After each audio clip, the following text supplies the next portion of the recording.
નમસ્કાર મિત્રો, વિડીયોમાં તમારું સ્વાગત છે। જી હા મિત્રો, અત્યારે હાલના મોટા અને મહત્વના સમાચાર સામે આવી રહ્યા છે। તો મિત્રો, સમાચારમાં વાત કરીએ તો ક્રીમવાળા બિસ્કિટ બાળકોને ખવડાવતા પહેલા આ વિડીયો જરૂર જોજો। મોટાભાગના લોકોને એવું લાગે છે કે બિસ્કિટની વચ્ચે રહેલી સફેદ અને રંગીન ક્રીમ દૂધ અથવા તો મલાઈમાંથી બનેલી હોય છે, પરંતુ વાસ્તવિકતા એ છે કે આ ક્રીમમાં દૂધનો અંશ પણ હોતો નથી। કંપનીઓ તેને બનાવવા માટે પ્રોસેસ્ડ વેજીટેબલ ફેટ, પુષ્કળ ખાંડ અને આર્ટિફિશિયલ ફ્લેવર્સનો ઉપયોગ કરે છે। તેને ક્રીમ નહીં પણ ટેકનિકલ ભાષામાં ક્રેમ કહેવામાં આવે છે, જે માત્ર કેમિકલ અને ચરબીનું મિશ્રણ હોય છે।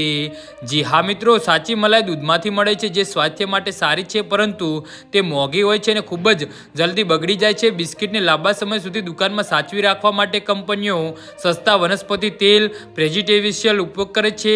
આ મિશ્રણ દેખાવમાં દૂધ જેવું લાગે છે, પણ તેમાં શરીરને જરૂરી એવા વિટામિન એ, ડી કે કેલ્શિયમ જેવા કોઈ પોષક તત્વો હોતા નથી। નિષ્ણાતોના મતે આ બિસ્કિટમાં રહેલું ટ્રાન્સ ફેટ શરીર માટે અત્યંત ઘાતક છે। તે લોહીમાં ખરાબ કોલેસ્ટ્રોલ વધારે છે અને સારા કોલેસ્ટ્રોલને ઘટાડે છે, જેનાથી હાર્ટ એટેક અને સ્ટ્રોકનું જોખમ વધી જાય છે। આ ઉપરાંત તેમાં રહેલી રિફાઇન્ડ સુગર ખાંડ જે શરીરમાં ઇન્સ્યુલિનનું સંતુલન બગાડે છે, જે નાની ઉંમરે ડાયાબિટીસ થવાનું મુખ્ય કારણ બની શકે છે।